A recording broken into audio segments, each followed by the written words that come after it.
Hi friends, welcome to my channel Anita মাঝি মাইতি।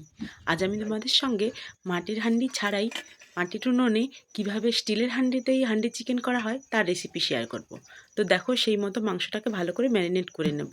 প্রথমে কিছু কুচনো পেঁয়াজ নিলাম, তারপরে পরিমাণ মতো আদা বাটা রসুন বাটা নিয়ে নিলাম, তারপর পরিমাণ মতো কিছুটা লবণ দিয়ে দিলাম, তারপর একে একে হলুদ গুঁড়ো, লঙ্কার গুঁড়ো, তারপরে জিরে গুঁড়ো, ধনে গুঁড়ো সব দিয়ে দিলাম।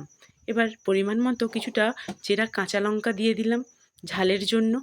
আর তারপরে একটু সর্ষের তেল ও গোটা গরম মশলা দিয়ে ভালো করে মশলাটাকে মাখিয়ে নেব। দেখো, বলতে বলতেই মাখা হয়ে গেল।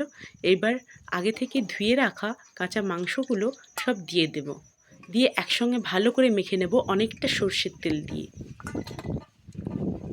ব্যাস, দেখো এবার মাখা হয়ে গেল।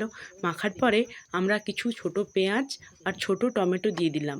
এটা পুরো অপশনাল, তোমরা চাইলে দিতেও পারো, নাও দিতে পারো, কিন্তু রসুন গোটাটা ওটা দিতেই হবে।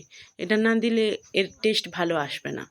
আর তারপরে আগে থেকে ধুয়ে রাখা কিছু ধনেপাতা কুচি সেটাও দিয়ে দিলাম। বেশ, কি 1 ঘন্টার জন্য ঢাকা দিয়ে রাখলাম।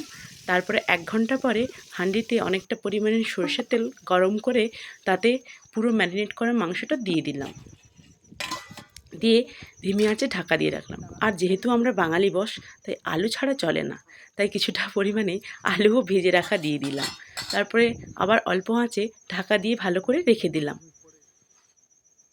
দেখতেই পাচ্ছ, এবার হয়ে এসেছে আমাদের। এটা 45 মিনিট মতো লেগেছিল হতে। তো আমরা খুলে এবার হাঁড়ির ঢাকাটা ভালো করে একটু গরম মশলা অল্প করে দিয়ে দেব, দিয়ে দেখে নিলাম ঠিকঠাক হয়েছে কিনা। দেখো, কালারটা খুব সুন্দর এসেছে। তোমরাও জানিও কেমন হয়েছে। এটাকে তোমরা ভাতের সঙ্গে খেতে পারো, দুপুরের লাঞ্চে, বা তোমরা ডিনারেও খেতে পারো রুটির সঙ্গে। সবেতেই খুব ভালো লাগে। সবাই বাড়িতে ট্রাই করো আর আমাকে জানিও কেমন হয়েছে। Bye bye. আর অবশ্যই বাড়িতে ট্রাই করতে ভুলে না যেন।